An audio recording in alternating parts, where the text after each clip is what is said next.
कर रहे हैं। हम ये जो क्वेश्चंस ले रहे हैं ये क्वेश्चंस ले रहे हैं अपन जो आज की शिफ्ट में मतलब 22 जनवरी को फर्स्ट शिफ्ट में और सेकंड शिफ्ट में जो क्वेश्चंस पूछे जा रहे हैं हम उन क्वेश्चंस को लेकर डिस्कस कर रहे हैं। अगर आप पेपर की बात करते हैं कि पेपर का जो लेवल है वो किस टाइप का है, तो अगर आप 2021 से लेके 2025 तक के जो PYQs अगर कर रखा है आपने मेंस के, तो आपसे आइडिया लग गया होगा कि शायद उनसे ज़्यादा बार नहीं गया अपना पेपर। अगर आपने उन पेपर्स का ध्यान से देखा है, उन पेपर्स को सोल्व किया है, PYQs किए हैं, तो 100% ये जो सारे क्वेश्चंस बन रहे हैं उनको टच करते हुए बन रहे हैं। ठीक है, अब जैसे ये क्वेश्चंस की बात करता हूं मैं, the sum of first 4 term of NAP 6, मतलब क्वेश्चंस में क्या बोल रहा है कि पहले 4 टर्म्स का सम 6 है, पहले 6 टर्म्स का सम कितना है बेटा 4, और पूछा क्या है पहले 12 टर्म्स का सम पूछा है। अगर एक्चुअल में आपने रियल में अगर देखा है तो ये 10th क्लास का सवाल है। सही बात है कि नहीं है? तो अब इस क्वेश्चन का देखो सॉल्यूशन, जो ये कब पूछा है, ये 22 जनवरी को फर्स्ट शिफ्ट में पूछा गया क्वेश्चन है। ये बोला गिवन क्या अपने पास S4 इज इक्वल टू क्या दे रखा है बेटा अपने पास 6, मतलब पहले 4 टर्म्स का सम कितना दे रखा है 6, और अपने पास क्या दे रखा है फर्स्ट 6 टर्म का सम कितना दे रखा है 4, और पूछा क्या है बेटा अपने से S12 टर्म्स का सम पूछा है। ठीक बात है। अब यहां से अपन क्या कर रहे हैं, S4 इज इक्वल टू क्या है बेटा 6, S4 इज इक्वल टू क्या है 6, तो मैं क्या इसको ऐसे लिख सकता हूं क्या S4 is equal to n/2 2a plus n-1d। ये किसका फॉर्मूला होता है अपने पास Sn का, तो S4 क्या हो जाएगा 4/2 2a प्लस 4-1 3d, और ये कितना दे रखा है बेटा 6। अगर मैं इसको कट करता हूं तो कितना आएगा 2, और यहाँ पे आ गया 3, मतलब अपने पास एक इक्वेशन आ गई 2a plus 3d is equal to 3। ये इक्वेशन फर्स्ट, हाँ या ना। आगे वाली बात करते हैं, तो S6 का मतलब क्या अपने पास वही S6 इज इक्वल टू क्या आ जाएगा अपने पास 6/2 2a प्लस 5d, n है, n कितना अपने पास बेटा 6, तो 5d, और ये कितना दे रखा है 4। इसका मतलब ये कैंसिल आउट 3, तो ये इक्वेशन आ गई अपने पास 6a plus 15d is equal to कितना आ जाएगा बेटा अपने पास 4। ये इक्वेशन आ गई अपने पास सेकंड। अब अगर इक्वेशन नंबर 1 और 2 को अगर अपन सोल्व करते हैं तो यहां से अपने पास किसकी वैल्यू आ जाएगी बेटा a की और d की, तो यहां से इन दोनों को अगर अपन सोल्व करते हैं तो यहां से इस इक्वेशन को किससे मल्टीप्लाई कर दो 3 से, तो 3 ये क्या हो जाएगा 6a plus 9d is equal to कितना हो जाएगा बेटा 9, और हम क्या कर देंगे इनको सब्ट्रैक्ट करेंगे, तो 6a से 6a कैंसल, यहां से कितना बच जाएगा बेटा अपने पास 6d, और यहां से कितना जाएगा -5, तो मतलब d की वैल्यू यहां से क्या आ जाएगी बेटा -5/6। ठीक है, अब यहां से d की वैल्यू अगर अपने पास -5/6 आ गई तो अपने पास a की वैल्यू क्या आ जाएगी, a की वैल्यू को अपन यहाँ पे किसी भी क्वेश्चन में पुट करते हैं तो यहाँ पे क्या आ जाएगा 2a प्लस 3, और d की वैल्यू आ जाएगी -5/6 इज इक्वल टू 3, तो 3 ये 2 बन गया, तो यहाँ पे अपने पास आ गया बेटा 2a is equal to 3 plus 5/2, ये कितना हो गया 6 प्लस 5 11/2, मतलब a की वैल्यू क्या आ जाएगी बेटा 11/4, और d की वैल्यू क्या आ गई बेटा -5/6। a की वैल्यू आ गई, d की वैल्यू आ गई, तो अब हम S12 की वैल्यू कैसे निकालेंगे, S12 की वैल्यू आ जाएगी 12/2 2a प्लस 11d, ये कितना हो जाएगा बेटा 6 2, a की वैल्यू कितना है अपने पास बेटा 11/4 प्लस 11, और d की वैल्यू यहां से क्या मिली अपने पास -5/6 सोल्व करेंगे इसको 6, तो यहां से कितना आ जाएगा बेटा 2 11/2 माइनस ये कितना आ गया अपने पास बेटा 55/6, यहां से 6 और 6 अगर अपन एलसीएम लेते हैं तो यहाँ पे कितना आएगा 3, तो ये हो जाएगा 33 माइनस 55, 6 से 6 कैंसल, यहाँ से कितना हो गया 2 मतलब -22। तो ये शिफ्ट जो जनवरी की 22 जनवरी को जो एग्जाम लगा उस शिफ्ट में पूछा गया क्वेश्चन एपी जीपी से क्वेश्चन था। एपी का बेहद आसान क्वेश्चन था, ये 9th क्लास तक का क्वेश्चन है। तो अब जैसे नेक्स्ट क्वेश्चन की बात करते हैं अपन, तो नेक्स्ट क्वेश्चन क्या होगा बेटा अपने पास,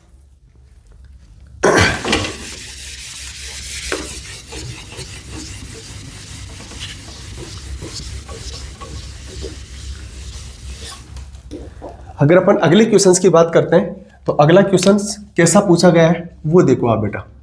ठीक है, अपने पास बोल रहा है कि the number of A and B are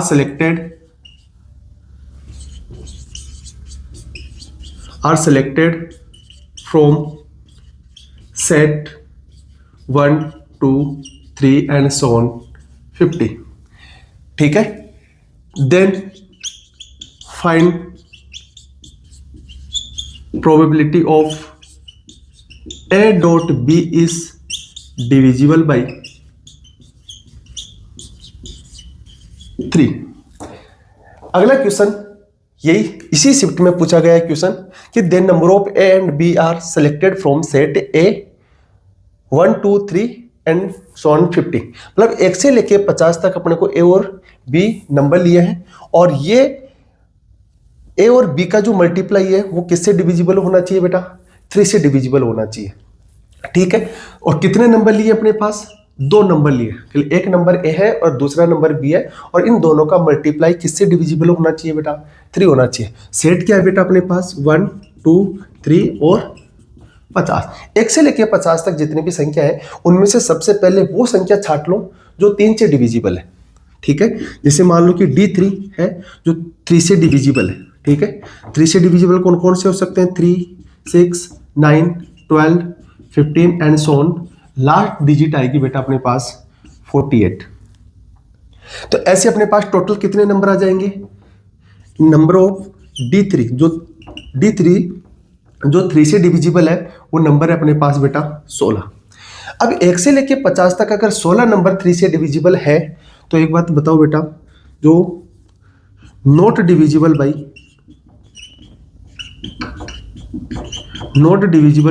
3, ये टोटल नंबर कितने होंगे अपने पास 34। ठीक है, अब ध्यान देने वाली बात यह है कि ए और बी है जो 3 से डिविजिबल होने चाहिए। तो अगर 3 से डिविजिबिलिटी की बात करते हैं अपन, तो 3 से डिविजिबिलिटी में क्या होता है कि या तो दोनों के दोनों नंबर इस रो में हो, 16 नंबरों में से हो, कि 3 6 9, एक नंबर 3 ले लूं दूसरा भी 6 ले लूं, 100% दोनों का मल्टीप्लाई 3 से डिविजिबल होगा कि नहीं होगा। या फिर एक नंबर यहां से ले ले और बाकी एक नंबर अपन इन 34 डिजिट्स में ले, तो भी ये 3 से डिविजिबल होगा कि नहीं होगा। तो इसका मतलब अपन टोटल केस की बात करते हैं कि टोटल केस कितने बनेंगे। अपने से क्या पूछा बेटा, प्रोबेबिलिटी। ठीक है, तो कितने नंबर लेने अपने को, 2, तो टोटल तो अपने पास कितना आ जाएगा 50C2। और एक बात है कि दूसरा एक नंबर है कि 16 है, 16 में से दोनों डिजिट क्या ले लो, उन 16 में से ले लो। ये 16 डिजिट है और 16 में से दोनों के दोनों डिजिट सिलेक्ट कर लो, तो ये डिविजिबल होगा कि नहीं होगा। या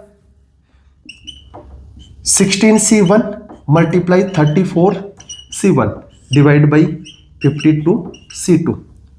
ठीक है, अब इसको सोल्व कर लेंगे तो अपने पास बेटा क्या आ जाएगा, आंसर आ जाएगा। बड़ा आसान क्वेश्चन था, अब सोल्व तो करना पड़ेगा अपने को। 16C1 कितना होता है, 16 30C 34C1 क्या होता है 34, 16C2 को सोल्व करना पड़ेगा। तो ये इसका क्वेश्चन का सॉल्यूशन हो जाएगा। तो ज्यादा टफ क्वेश्चन नहीं था, ये भी एक आसान क्वेश्चन। मैं अगर इसको बोलूं तो ये आसान क्वेश्चन है।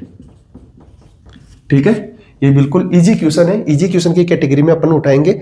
नेक्स्ट क्वेश्चन है अपने पास बेटा, इसी शिफ्ट में जो क्वेश्चन पूछा गया था उस नेक्स्ट क्वेश्चन है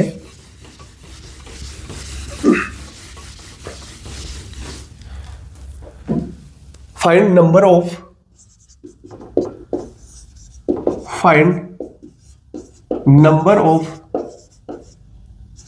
रियल सॉल्यूशन।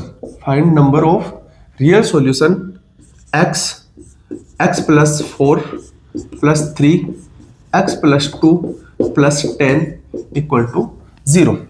ठीक है, हमारे को इस इक्वेशन के लिए अपने को क्या चाहिए, नंबर ऑफ रियल सॉल्यूशन चाहिए। अब देखो अगर इसमें ध्यान देते हैं तो यहाँ पे अपने पास क्या बात आ रही है, मोड फंक्शन है, ठीक है। अब मोड फंक्शन की बात करते हैं तो यहाँ पे क्रिटिकल पॉइंट पर क्या बन रहा है, x+2 और x+4। अगर मैं इसका थोड़ा सा रफ डायग्राम बनाऊं, इसको देखने की कोशिश करें तो अपने पास x+2 और एक बार बन रहा है अपने पास x+4 मतलब -4 पे और -2 पे ये फंक्शन क्या करेगा, क्रिटिकल पॉइंट देगा। इसका मतलब इस फंक्शन को अपन क्या करेंगे, तीन जगह देखेंगे, स्केयर -2 के राइट में, एक स्केयर इसके बीच में और एक इसके लेफ्ट में देखेंगे। तो अगर मैं केस फर्स्ट लेता हूं, केस फर्स्ट क्या बनेगा बेटा अपने पास, -2 से ग्रेटर देन ले लेता हूं। अगर -2 से ग्रेटर देन लेता हूं तो ये दोनों ही फंक्शन इसके राइट में मतलब दोनों ही पॉजिटिव रहेंगे कि नहीं रहेंगे। जैसे दोनों पॉजिटिव रहेंगे तो यहाँ पे अपने पास क्या आएगा, x+4 + 3 x+2 + 10 = 0। ये होगा कि नहीं होगा। इसको इससे मल्टीप्लाई करेंगे बेटा, x² + 4x + 3x + 6 + 10। इसको और सोल्व करते हैं, x² प्लस ये कितना बनेगा बेटा, 7x + 16, ठीक है। अब इसका अगर d देखते हैं अपन तो d क्या बनेगा बेटा, b² - 4ac। b की वैल्यू कितनी बेटा, 49 - 4, a की वैल्यू है 1 और ये क्या है 16। अगर इसको चेक करते हैं तो ये d क्या है अपने पास, ग्रेटर देन 0। d क्या है बेटा अपने पास, ग्रेटर देन 0। x² + 7x + 16 दोनों पॉजिटिव है, 3x + 6 + 10, 6 + 10 कितना हो गया 16, ये 7x और x, 49 - 4 a और 16। तो ये अपने पास अगर ओवरऑल देखते हैं ये वैल्यू क्या आ रही है अपने पास, d लेस देन क्या आ रहा है बेटा, 0 आ रहा है, ठीक बात है। अब d लेस देन 0 आ रहा है, केस सेकंड की बात करते हैं अपन, तो केस सेकंड में अपने पास क्या जाएगा बेटा, इसकी वैल्यू क्या देखेंगे अपन, -2 और -4 के बीच में। अगर -2 के अपन राइट में देखते हैं तो ये फंक्शन तो क्या हो जाएगा नेगेटिव और ये क्या हो जाएगा पॉजिटिव, तो ये हो जाएगा x+4 और ये फंक्शन क्या हो जाएगा इसके लेफ्ट में, -3x+2 + 10। इसको सोल्व करेंगे, x² + 4x - 3x - 6 + 10, x² + x + 4 = 0। इसका d चेक करते हैं, अगर d चेक करते हैं तो क्या हो जाएगा बेटा अपने पास, 1 का स्क्वायर 1 - 4 1 और 4, मतलब ये भी लेस देन 0 है या नहीं है। तो यहां से भी अपने पास क्या मिलेगा, इमेजिनरी रूट मिलेगा। अपने को क्या चाहिए बेटा, रियल सॉल्यूशन चाहिए। तो यहाँ से भी अपने को कोई सॉल्यूशन नहीं मिलेगा और यहाँ से भी अपने को नो सॉल्यूशन, और यहाँ से भी अपने को क्या मिल रहा है बेटा, नो सॉल्यूशन मिल रहा है। अब आगे चेक करते हैं अपन केस 3। जैसे केस 3 में करते हैं -4, तो दोनों फंक्शन क्या होंगे नेगेटिव। जैसे दोनों फंक्शन नेगेटिव होते हैं तो अपने पास क्या जाएगा, -x+4 - 3x+2 + 10, ठीक बात है। इसको सोल्व करेंगे तो क्या बचेगा, -x² - 4x - 3x - 6x + 10 = 0। जैसे इसको चेक करते हैं अपन, -x² - 7x + 4 = 0। और यहां से अगर मैं बात करता हूं x² + 7x - 4 = 0, एक इक्वेशन ये मिलती है। अब इस इक्वेशन का अगर अपन d चेक करते हैं तो d क्या मिलेगा अपने पास बेटा, अगर अपन x की वैल्यू निकालते हैं तो क्या मिलेगा, -7 ± (b²-4ac) 49 - 4 और ये +4 हो जाएगा अपने पास, क्या जाएगा 2, और x की वैल्यू क्या जाएगी अपने पास बेटा, -7 ± 49 और 16 कितना हो रहा है बेटा अपने पास, 63 / 2। जब 63 का मतलब ये कि समथिंग ये आंसर क्या आ रहा है बेटा, 8 के आसपास आ रहा है। ये नेगेटिव है तो एक आंसर इसका नेगेटिव आएगा, एक पॉजिटिव आएगा, जिसमें से एक नेगेटिव अपने पास, नेगेटिव वाला आंसर अपने पास क्या हो जाएगा, कैंसिल आउट हो जाएगा, और पॉजिटिव वाला तो इसका आंसर आएगा वो केवल क्या आएगा, 1 सॉल्यूशन आएगा। तो इस क्वेश्चन का जो आंसर है वो क्या है बेटा, केवल और केवल एक सॉल्यूशन होगा। मतलब यहाँ पे सॉल्यूशन है या लेकिन कॉम्प्लेक्स नंबर है, इमेजिनरी नंबर है, लेकिन यहाँ पे जो रियल सॉल्यूशन मिलेंगे 2 मिलेंगे।